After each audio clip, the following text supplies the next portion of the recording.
Question number 10, दिया हुआ triangle P Q R के अंदर एंगल क्यू 90 डिग्री है, बाकी P R plus Q R बराबर 25 centimetre, P Q 5 centimetre given है आपको, ये रहा पी क्यू 5 सेंटीमीटर। मुझे इसका इस्तेमाल करके फाइंड आउट करना है। एग्जाम के दृष्टिकोण से ये क्वेश्चन इंपॉर्टेंट है, जो भी डिफरेंट क्वेश्चन है वो इंपॉर्टेंट है। क्वेश्चन नंबर 6 और क्वेश्चन नंबर 10 दोनों ही इंपॉर्टेंट है, जो भी डिफरेंट होगा वो समझ जाना, वो इंपॉर्टेंट है, इतनी चीज याद रखना।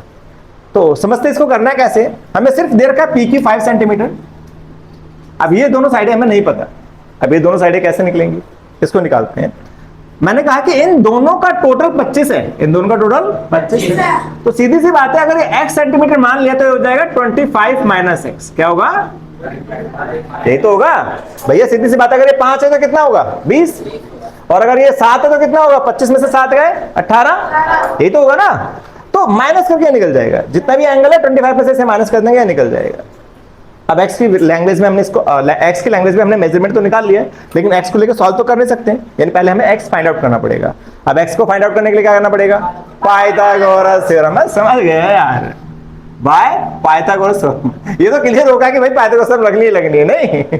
ओके लगाते हैं, तो h square equal to p square plus b square. h कितना है x, h कितना है x, p कितना है 5 और b कितना है 25 माइनस एक्स। लिख दिया मेजरमेंट। अब सॉल्व करते हैं, x का होल स्क्वायर x स्क्वायर बन जाएगा, 5 का 25। अब यहां पे आइडेंटिटी लग जाएगी 25 minus x, a minus B whole square of a minus B, क्या लगेगा, whole square of a minus B. क्या होता है ये, a square plus b square minus 2a। ये एक आइडेंटिटी है हमारी जो यहाँ पे यूज होगी, राइट। लगाते हैं, a स्क्वायर यानी 25, इसका whole square a square plus b square minus 2ab। Solve करते हैं, x स्क्वायर 25 का होल स्क्वायर 25 625, x का x square minus 50x, right. अच्छा, इज इक्वल टू में दोनों जब सेम सेम होते हैं तो वो कैंसिल हो जाते हैं, ये कैंसिल हो जाएगा, ये हो जाएगा 650 0 650 minus 50x, minus 50x positive बन जाएगा, x आ जाएगा 650 अपॉन में 50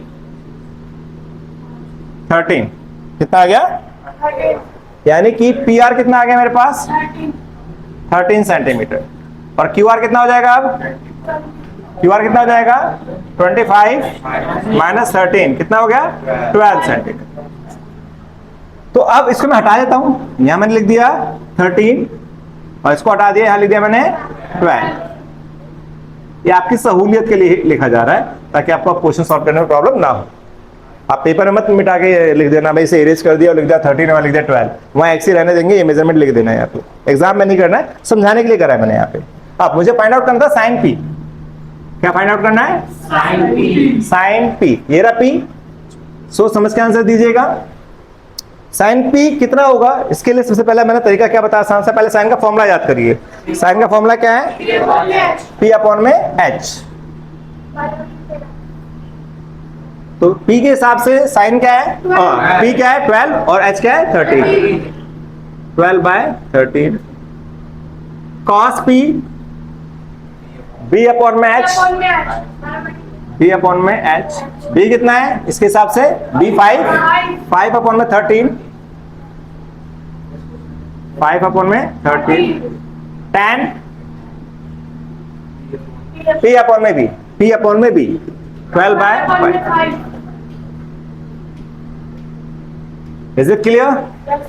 मोस्ट इंपॉर्टेंट सवाल था, मजा